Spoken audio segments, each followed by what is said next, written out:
Então vamos primeiro ver o conceito de jubileu. Está atrelado ao número 5, né? Que é 50 anos, né? E esse número ele tem uma carga simbólica dentro da Sagrada Escritura. E há depois aí ver, que é Romanos 5,5, que é a palavra guia da bula do Santo Papa. Então em Levítico 25:10, santificareis o ano 50º e proclamareis liberdade na terra a todos os seus moradores. Ano de jubileu vos será, e tornareis cada um a sua possessão, a cada um a sua família. Então o número 5, qual é a marca dele? É a liberdade. Então, desde lá do 5º dia, em Gênesis 1, quando os animais são soltos, uma figura simbólica, aí não é tanto em matéria do que hoje tem todo um pensamento ético sobre liberdade, base filosófica. A Sagrada Escritura vai trabalhar de modo simbólico, que é o soltar, que é o libertar, que vem. E em Sagrada Escritura, a liberdade está sempre ligada à escravidão, quer dizer, sair da escravidão. Então, essa liberdade é o que caracteriza o jubileu, que no caso, 50 anos, a metade é 25, e isso vai progredir no tempo. Então, o objetivo aqui é pegar como essa espiritualidade a gente pode ser vivida, né? Então a característica do jubileu é essa espiritualidade da liberdade nas suas diversas formas, como ela pode ser vivida. Então a liberdade vem desse fluxo livre. Esse ano seria jubileu, deveria ser um ano de Yobel, né? Quer dizer, trazer, fazer, produzir. Então esse ano de jubileu começa com o toque do shofar, né? No dia da expiação, a cada 50 anos. É um ano que é santo, preparado para o Senhor. Então essa é outra característica. Não é uma liberdade no sentido somente individual, mas é ver a liberdade dada por Deus. É o Senhor quem me dá o dom da liberdade. E aí toda a visão de liberdade que depois o Novo Testamento vai trazer. É para a liberdade que Cristo nos libertou. 2 Coríntios 3. Onde há o Espírito, há liberdade. E qual a relação aqui? Lembremos que Pentecostes também é a marca de 50 dias. Então o Espírito, como vai trazer João 3, ele sopra onde quer. É o Espírito o autor da liberdade, e é ele que impulsiona o ser humano para a liberdade. Então essa relação é bom a gente ter em mente para trabalhar a espiritualidade do ano santo, a espiritualidade dele.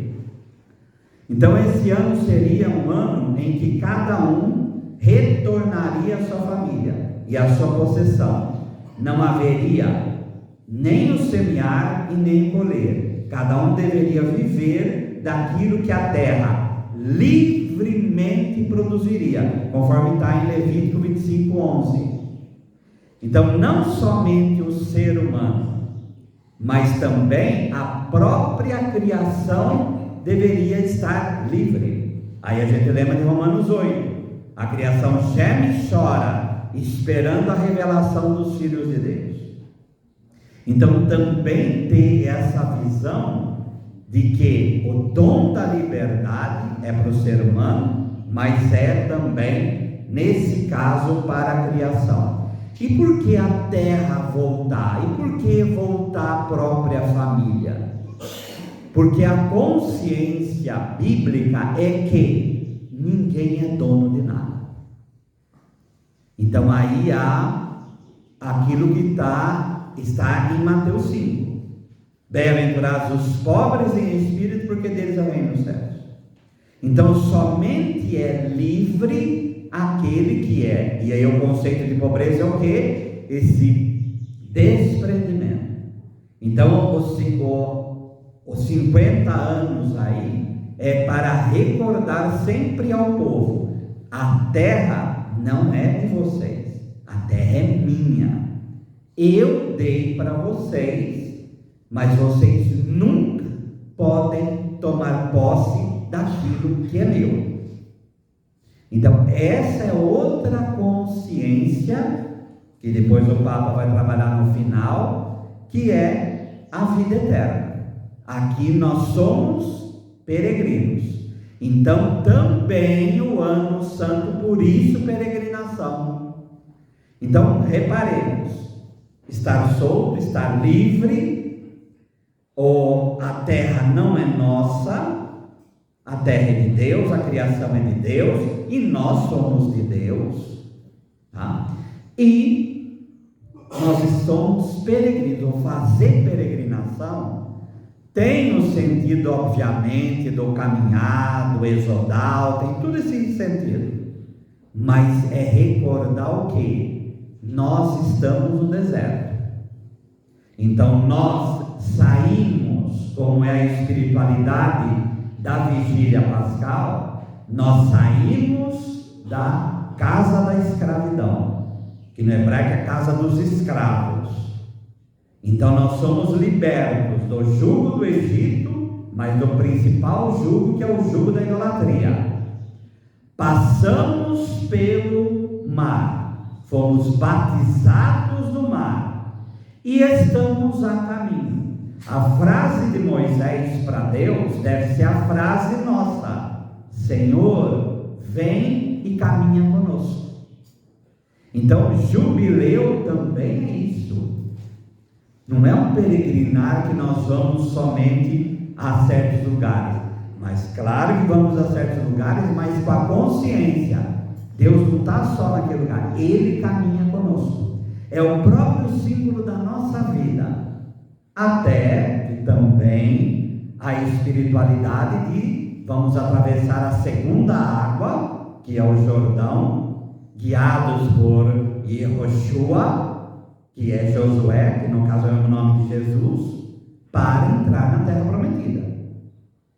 Então a água nos faz entrar no deserto, a água nos faz entrar no céu, mas há esse caminhar.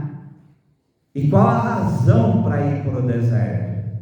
A razão que Moisés dava para o faraó: nós vamos 3 dias de marcha para adorar o Senhor.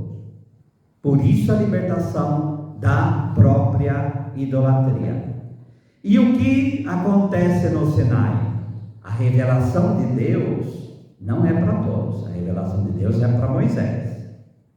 Mas a revelação que é para todos é a lei, mas a lei é a Torá, não no sentido do lex, que é o latino, mas de nomos e de Torá, que é o ensinamento de Deus aos seus filhos, para ensiná-los a viver, porque esse povo precisava aprender a viver no deserto para não se tornar outros idólatras, por isso toda a dimensão do bezerro de ouro, e não se tornar um outro opressor. Por isso a recomendação de Deus: se vocês fizerem isso, vossas esposas ficarão viúvas e vossos filhos ficarão órfãos. Vocês têm que aprender a caridade perfeita.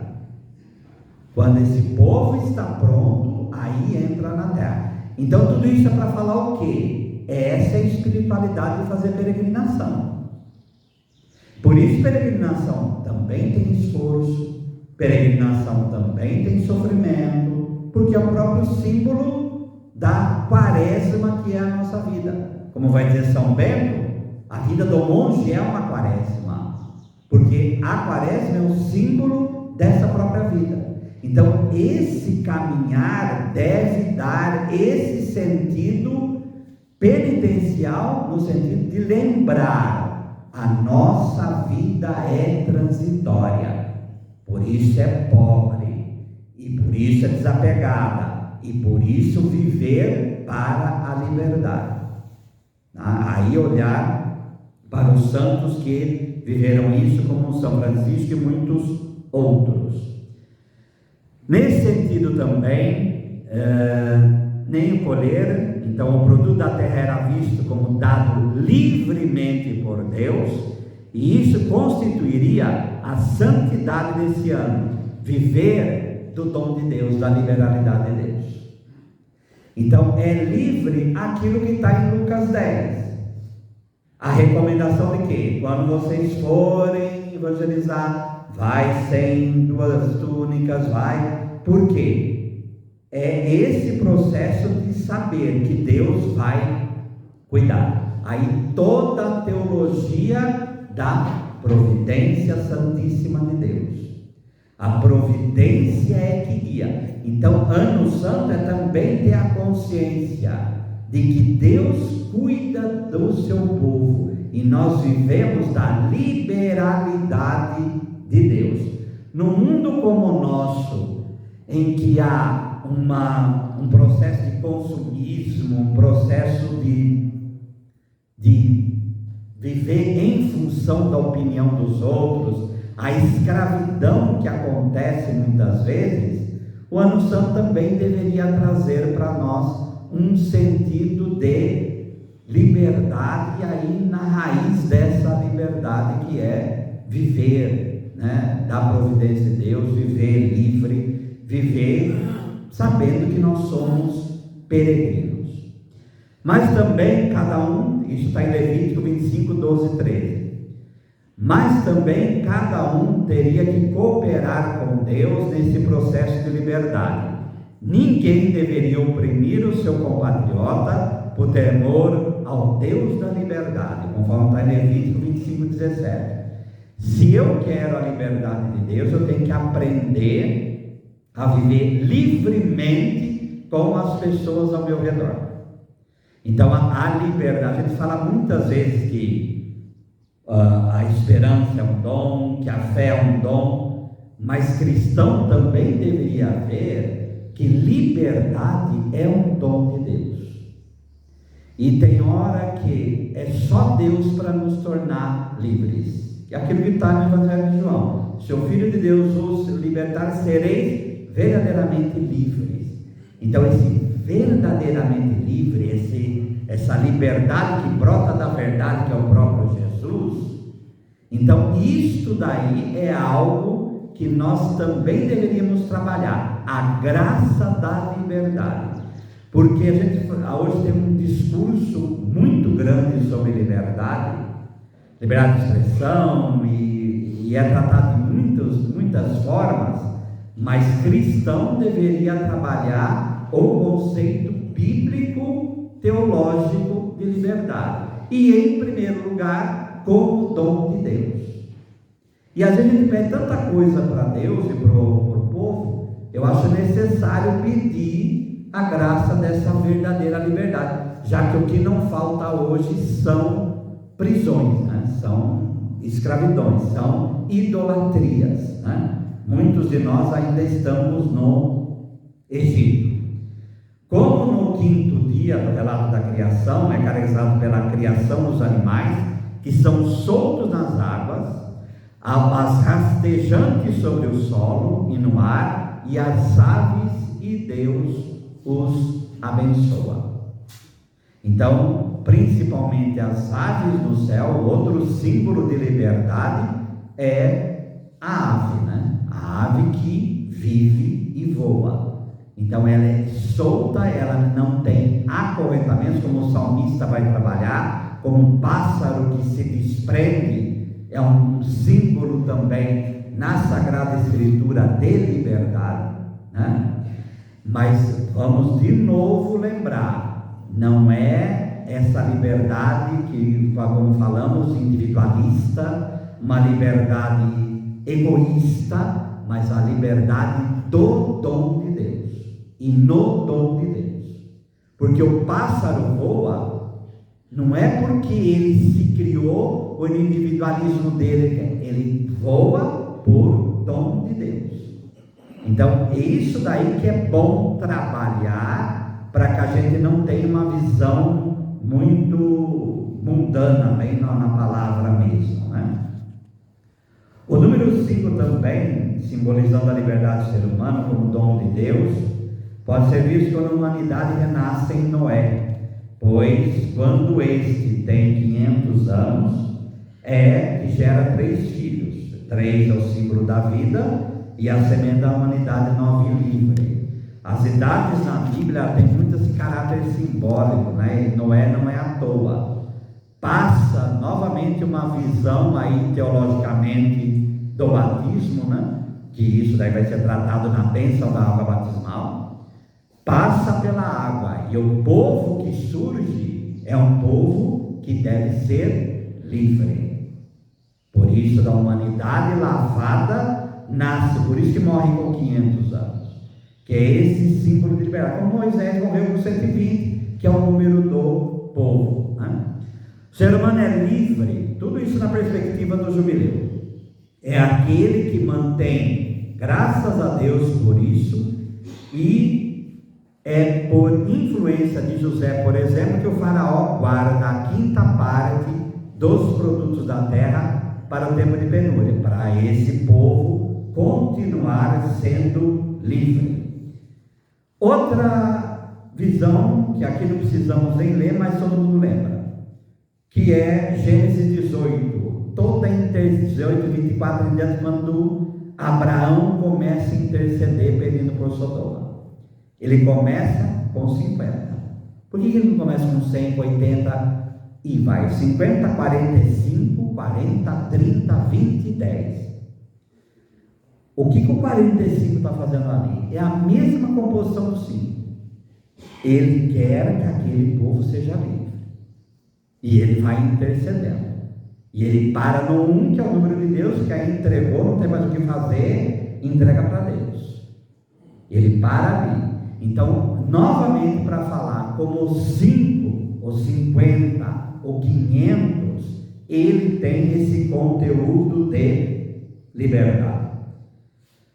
Levítico 19, 23. Quando entrardes na terra e plantardes toda sorte de árvores de comer, ser-vos-á vedado o seu fruto, 3 anos vos será vedado, dele não comerá, porém no 4º ano todo o seu fruto será santo, será a oferta de louvores ao Senhor. No 5º ano comereis o fruto dela, para que vos faça aumentar a sua produção. Eu sou o Senhor vosso Deus.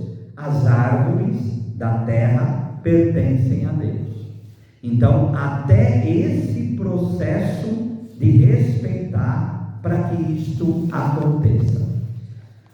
Quando o Papa Francisco ele faz a bula da proclamação do jubileu, ele vai falar a quantos lerem essa carta que a esperança lhes encha o coração. E aí o logotipo vai ter essa visão da esperança, né? Que é os 4 cantos do mundo, simbolizado naquelas 4 imagens, que a cruz que se verga, porque a cruz nos protege e nos conduz, e a âncora. A âncora, óbvio, ela é sinal da esperança, porque ela vem de Hebreus 6. A esperança é como a âncora da alma que penetra na eternidade. Porque qual é a função, o símbolo da âncora? A âncora, ela mergulha no mar e ela segura o navio. Porém, quando é jogada no mar, ninguém consegue ver aonde ela vai parar. Então, da mesma forma, nós jogamos a âncora na eternidade, nós não sabemos aonde ela está, nós sabemos que jogamos em Deus na eternidade, mas ver, nós não vemos. Mas é ela que nos segura aqui. É ela que na hora da tempestade faz com que nós não nos percamos no mar revolto do caos da vida, porque o mar é o símbolo do próprio caos. Então é a âncora da alma que faz com que nós possamos viver sem nos perder,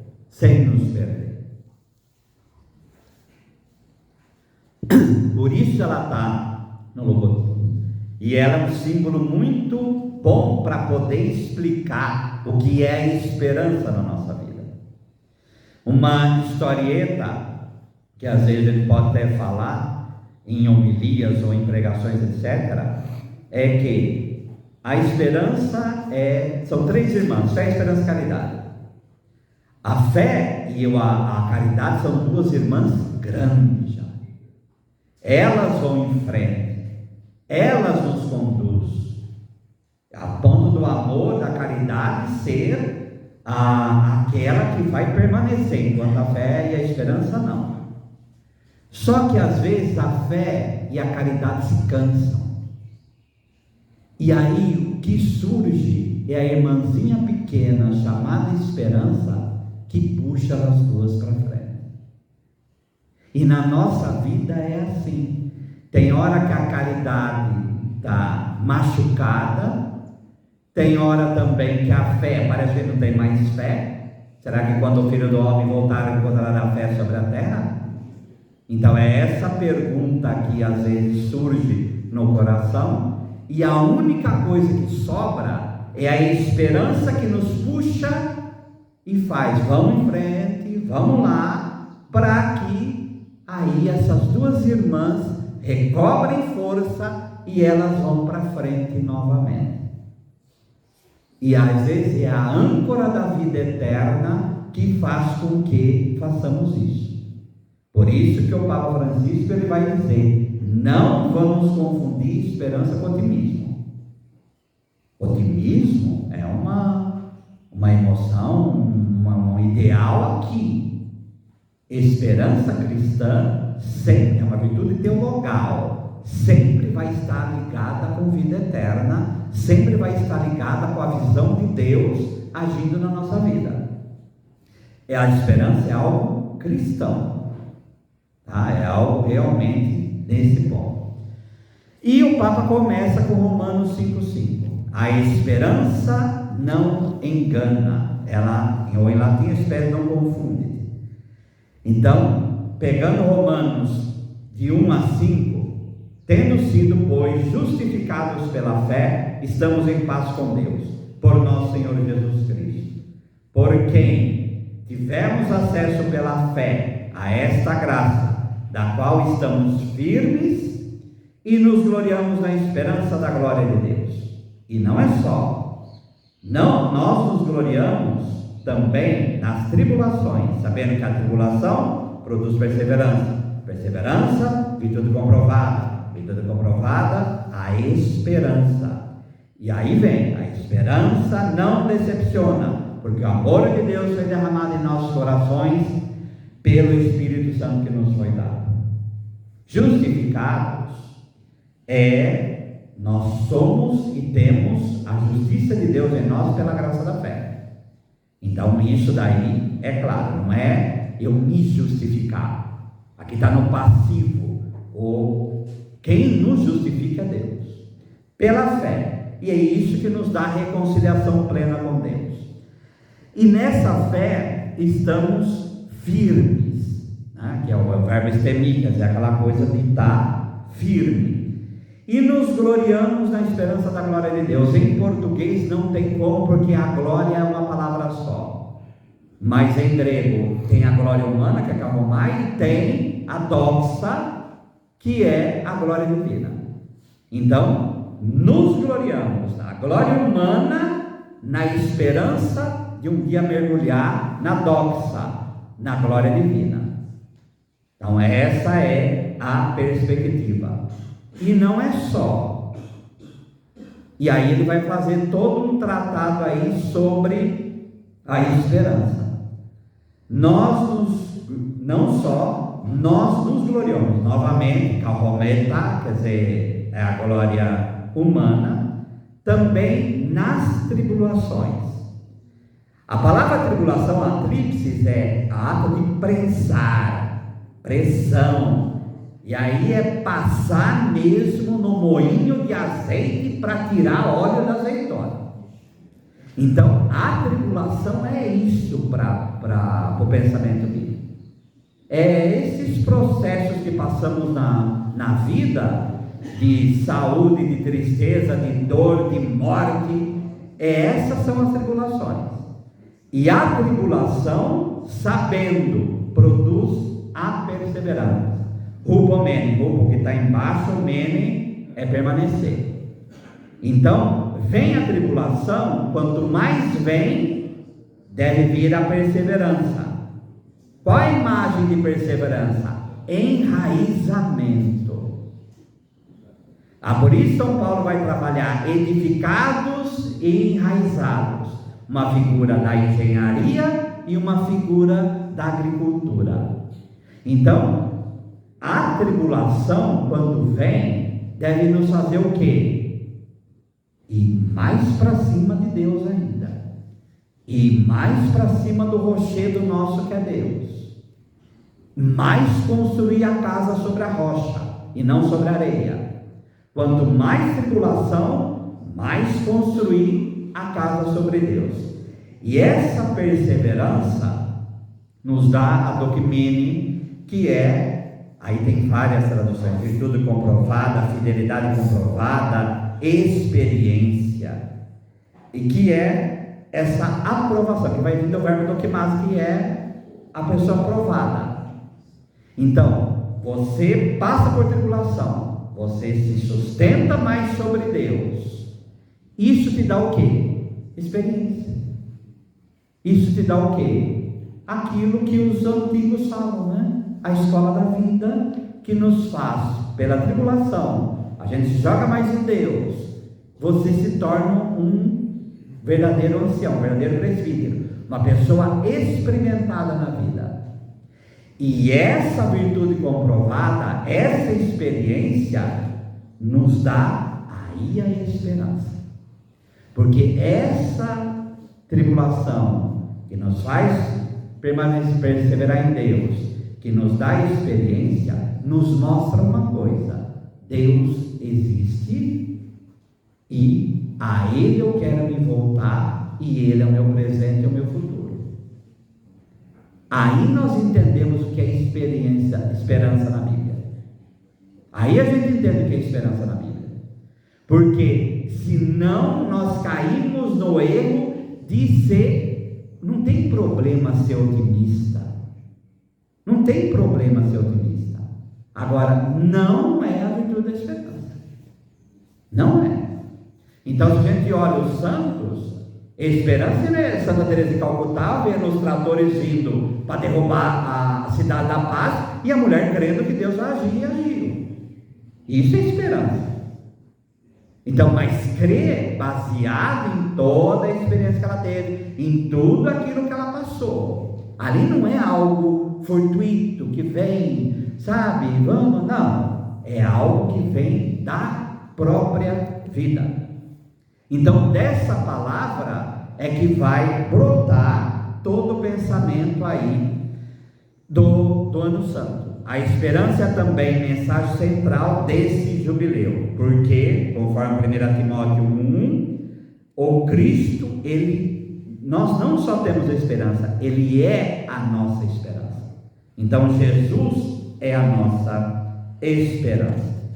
E por isso, essa palavra de esperança de Romanos 5,5, que Santo Agostinho vai trabalhar tão bem, né?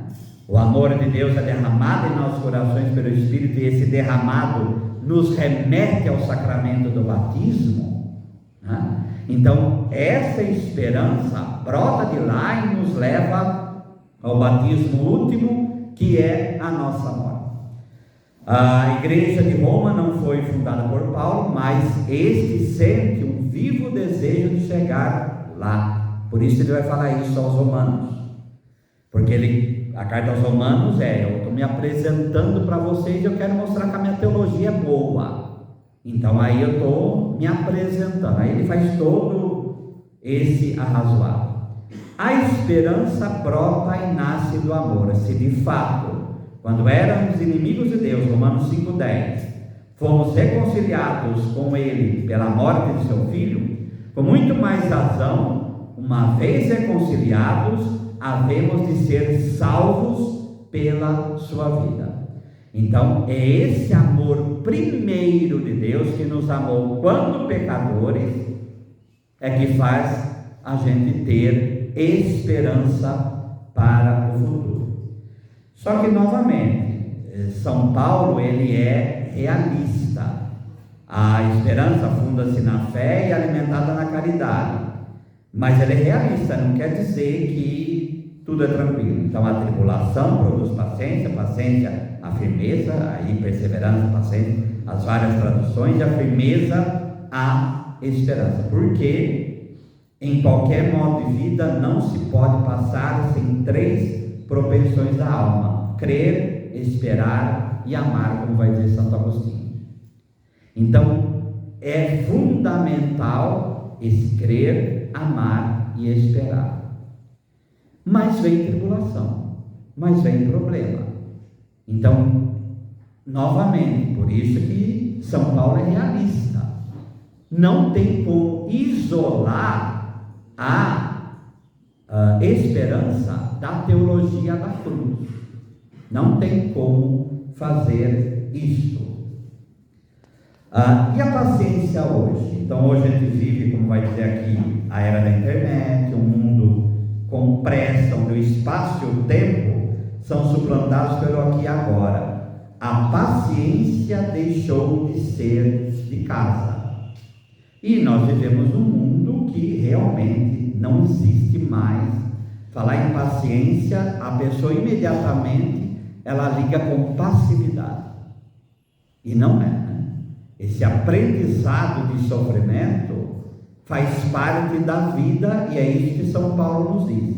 Então, essa paciência, também ela fruto do Espírito, mantém viva a esperança, consolida, e a graça da paciência, que é filha da esperança. Quando a gente tem uma visão de paciência errônea, a gente começa a entrar num processo que parece mais torturante do que paciente. Cristão tem paciência porque ele tem esperança. A gente passa por sofrimento na vida porque a gente tem visão de vida eterna. Cristão não é masoquista. Cristão, ele olha com esperança para o futuro. Então, por isso que paciência, perseverança, ela é filha da esperança.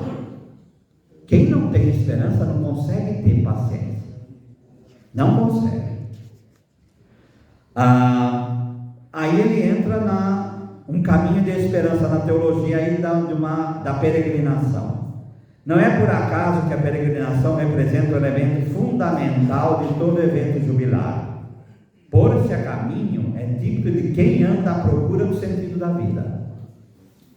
E religião, e nós como cristãos católicos, o material de vida, de trabalho, é o sentido da vida.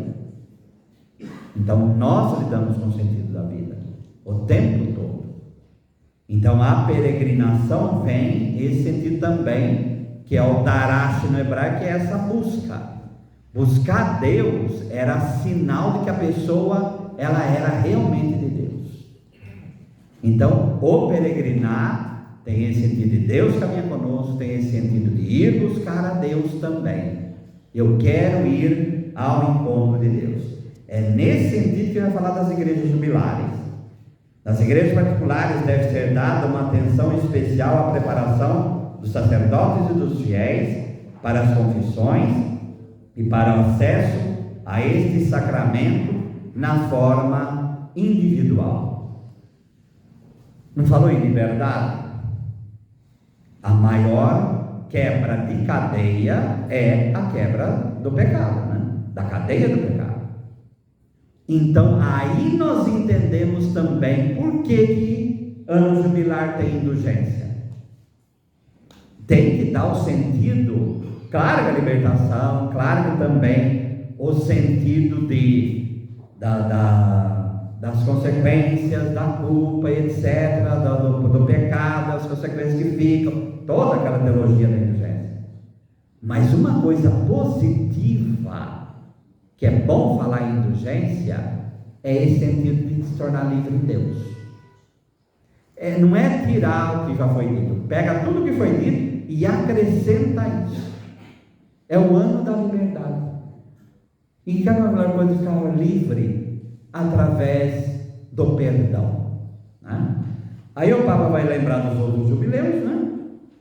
Teve o ano da fé na primeira década, depois o jubileu extraordinário foi em 2015 da misericórdia. Então, fé, caridade e agora esperança, né? Esse ano também aponta para 2033, em que é aí o ano santo da redenção, que é os 2000 anos da morte e ressurreição de Jesus. Por isso, dessa coisa de sentido, o Papa vai pedir para também nós ajudarmos a olhar os sinais dos céus, sinais de esperança. Então, como nos afirma o concílio, a Gaudium et Spes 4, é dever, não direito, é dever da igreja investigar a todo momento os sinais dos tempos, interpretá-los à luz do Evangelho, para que assim possa responder de modo adaptado em cada geração às eternas perguntas dos homens acerca do sentido da vida presente e futura e da relação entre elas. Então, somos profissionais do sentido da vida e também investigar. Por isso, sempre olhar contexto, sempre olhar contexto. Então, nós também olhar o contexto para fazer isso. Primeiro sinal que o Papa propõe: paz para o mundo, mais uma vez imerso na tragédia da guerra. Então, o jubileu recorde que serão chamados filhos de Deus todos aqueles que se fazem obreiros da paz. Esse pedido de paz é algo que lembrar sempre, aquilo que está no Evangelho de Marcos, que toda guerra, por mais violenta que seja, ela sempre nasce do coração dos homens. Ninguém entende o nazismo se não entender o que aconteceu do final do século XIX até a meados da década de 30. Não foi algo espontâneo, foi algo que, coração de homens, ódio. A gente fala de tantas aberturas para o demônio, o medo é abertura, tem várias aberturas, mas igual o ódio não existe. E o que moveu a vida, por exemplo, de Adolf Hitler, foi o ódio. A vida dele é uma biografia do ódio. Então, sempre nasce. Por isso, é dever, está até no exame de consciência do ritual da penitência, que a gente deve rezar pela paz. Então, é obrigação rezar pela paz. E sugestão até tem missa, quando há diversas circunstâncias, é comum que dá para celebrar, para pedir a paz, conservação da paz e da justiça. Então é bom, de vez em quando, pegar um formulário assim. Outro sinal, transmissão da vida. Então, outro sinal dos tempos, olhar para o futuro com esperança, que vale também a uma visão carregada de entusiasmo para transmitir a vida. A primeira consequência da situação hoje é a perda do desejo de transmitir a vida. O Papa vai trazer depois com relação ao aborto, paternidade responsável, mas é algo que isso não é a igreja, é a demografia que está projetando. A China, que no século passado fez a política do filho único, agora está fazendo a política para o povo ter filho. Porque a curva, a partir do meados no final final desse século, toda a humanidade vai começar a decrescer. E é óbvio, se a taxa demográfica, por exemplo, é 1,6, 1,8 filho, é matemática, vai cair, como nós estamos vendo a Europa morrendo. E aí os governos fazem o quê? Incentiva com dinheiro, não adianta. Só tem filho quem tem visão de família, de amor e de religião também. É só essa perspectiva. E só tem essa visão quem tem esperança. Qual uma das alegações para as pessoas não ter mais filho? Eu não vou trazer um filho para um mundo como esse. Aí a questão que se levanta, e é cristão falando, a questão que deve se levantar para as pessoas: que esperança você tem? Qual a esperança que você tem?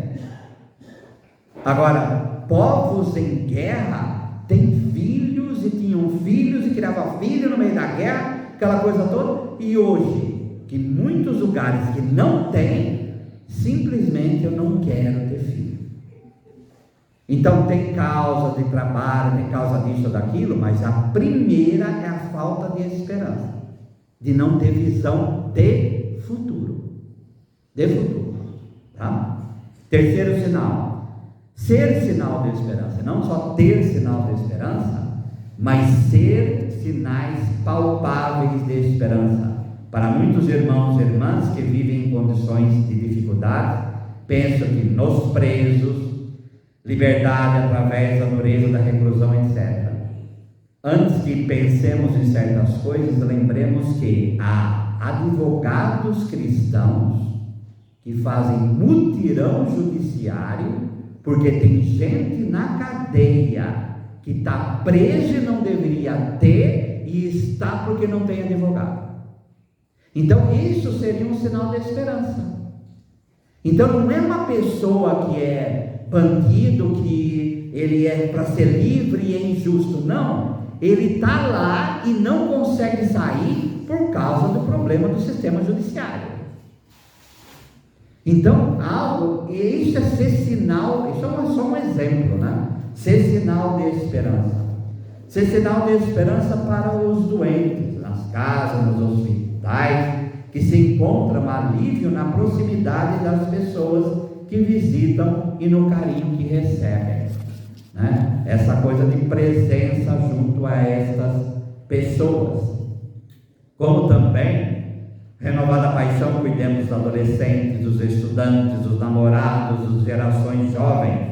Mantenhamos-nos próximos dos jovens, alegria e esperança da igreja. E não ter vergonha de falar da esperança cristã para jovem. Outra escola hoje, que depois vai falar da morte, tem que falar de vida eterna para jovem. Agora parece o quê? É jovem, não pode falar de vida eterna, porque só quando estiver mais velho vão pensar nisso. Tem que ter esperança de vida eterna desde que está no ventre da mãe. Então o evangelho da esperança deve ser propalado para os idosos. Numa sociedade como a nossa de descarte, de tratar criança e jovem como se fosse copo descartável, também dar sinal de esperança para idoso, né? Ele ter, isso daí é trabalhado, pode pegar lá o ritual de bênção, quando vai dar bênção para idoso, como trabalha essa visão, depois de ter vivido muitos anos, olhar com esperança para o futuro. Por quê? Não sabe quando vai morrer. E tem pessoas que ficam clamando pela morte. Então toda a dimensão da eutanásia hoje também, né? Então, se não tem esperança de vida eterna, essa esperança eu acho que é o maior meio positivo para trabalhar essa coisa de eutanásia. Invoco a esperança para os milhares de pobres, né? A pobreza, as limitações da vida, e ser sinal para essas pessoas também. Apelos em favor da esperança. Aí o Papa vai fazer, como nós fizemos ontem também, 1700 anos, porque 2025 é 1700 anos do Concílio de Nicéia. Então, outro ponto do ano jubilar poderá ser uma importante oportunidade para tornar concreto esse modo sinodal que hoje a comunidade cristã se sente como uma expressão cada vez mais necessária de corresponder à urgência da evangelização. Todos os batizados, cada qual no próprio carisma e mistério, se sintam corresponsáveis pela mesma a fim de que muitos sinais de esperança deem testemunho da presença. E nesse propósito do concílio de Nicéia, teve a missão de perseverar na unidade e estão seriamente ameaçados pela negação plena da divindade de Jesus Cristo e da sua igualdade com o Pai. Pode reparar que muitas pessoas falam de Jesus de uma dimensão humana e que não querem falar do divino. Então, novamente falando do equilíbrio, e tem que frisar as duas pontas e o equilíbrio dela. O Concílio de Nicéia nos ajuda nisso.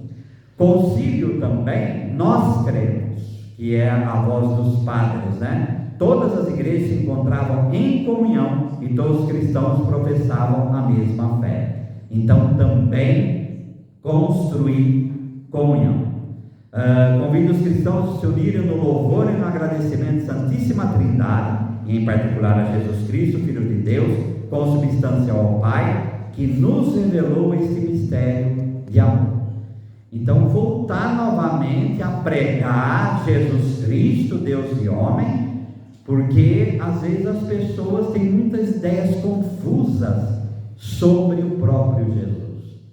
Ainda mais hoje na internet, tem muita coisa sendo falada e esquece da essência.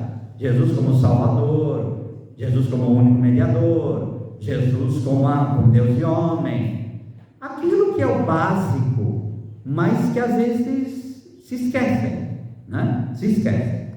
E aí até da data da Páscoa, né? O Papa está tentando harmonizar a data da Páscoa do Oriente com o Ocidente. Razões de esperança, né? Ancorados na esperança, vão determinar as ações da esperança. E aí ele vai falar, creio na vida eterna. A esperança cristã consiste principalmente nisso: face à morte, onde tudo parece acabar, através de Cristo e da sua igreja, que nos foi comunicado no batismo, recebe-se a certeza de que a vida não acaba, apenas transforma. O jubileu oferece-nos a oportunidade de descobrir com imensa gratidão o dom daquela vida nova recebida no batismo, capaz de transfigurar o seu drama. É significativo repensar no contexto jubilar como esse mistério foi compreendido desde os primeiros anos da era cristã. Hoje, o ser humano, existe até sociólogos que trabalham sobre isso, que chama-se asepsia da morte. O que é isso? Não é um conceito medicinal, médico, é um conceito aí sociológico. O processo como a gente morre hoje é diferente de quando era no passado. Não é que vai se retornar ao passado. Tanto que as clínicas paliativas vêm trazer um pouco do passado, né?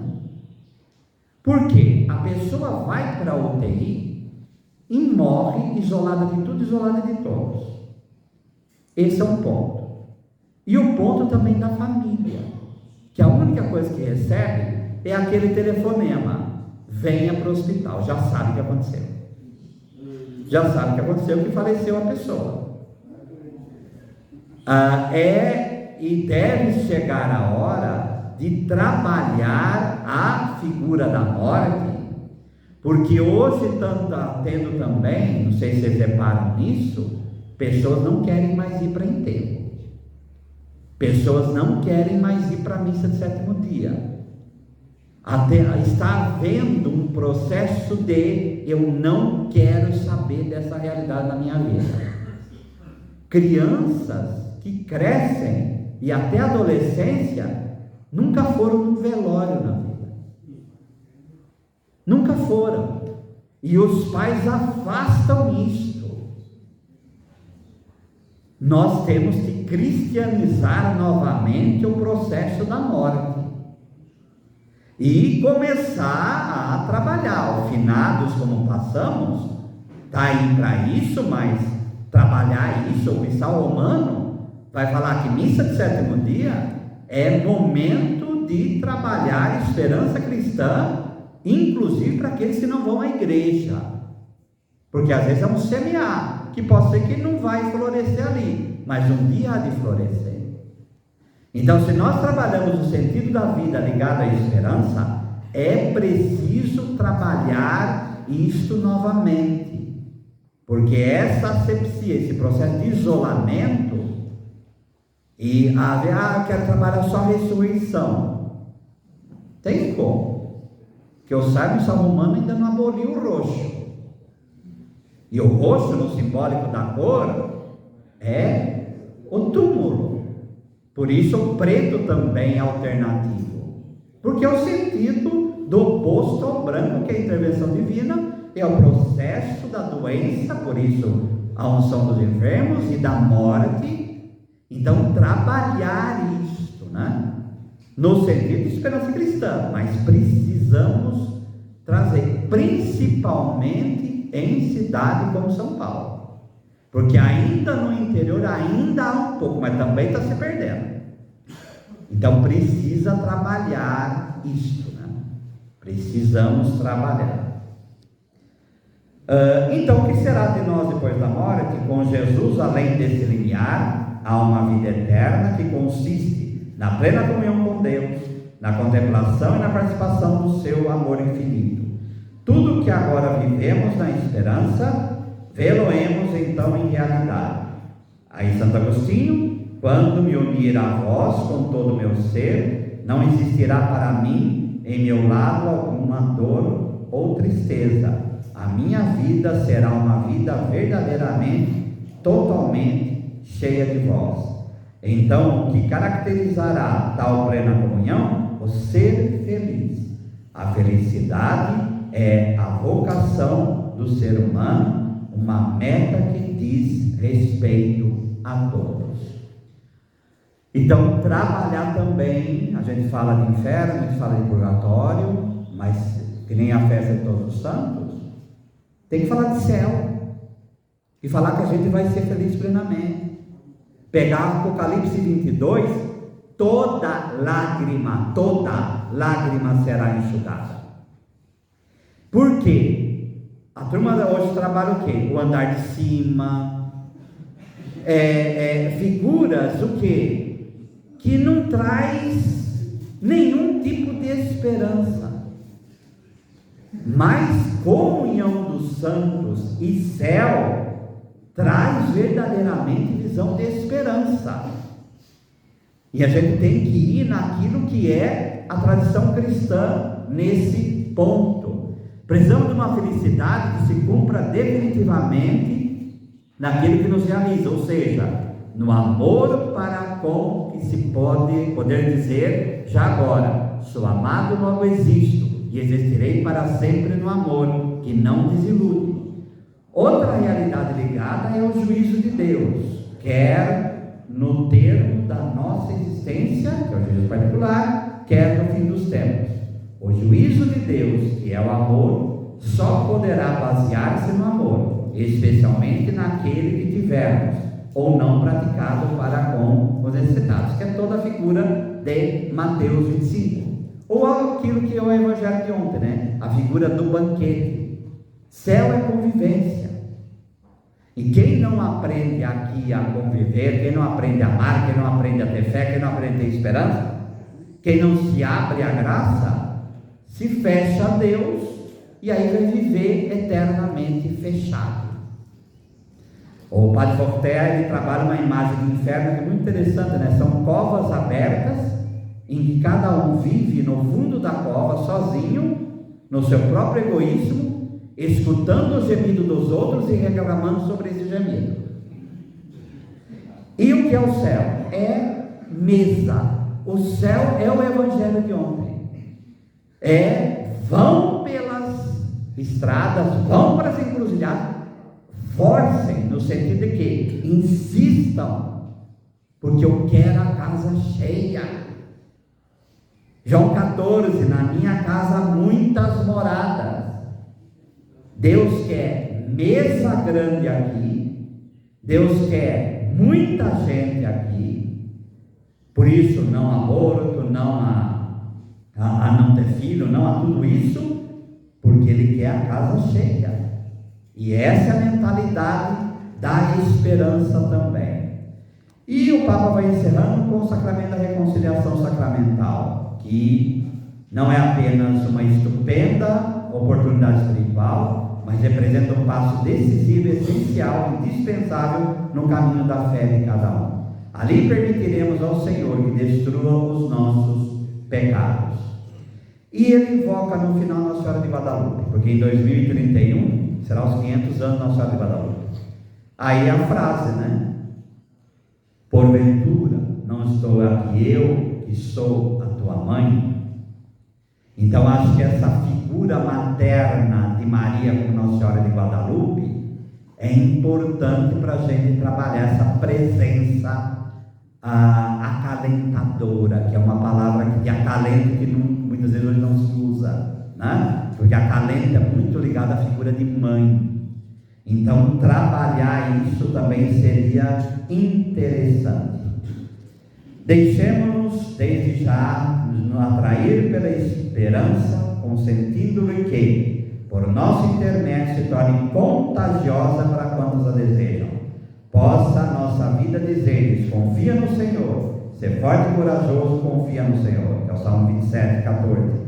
Que a força da esperança encha o nosso presente, aguardando com confiança o regresso do Senhor Jesus Cristo, a quem é devido louvor e glória, agora e pelos séculos futuros. Então essa é a esperança que peçamos ao Senhor e oferecer ao povo de Deus.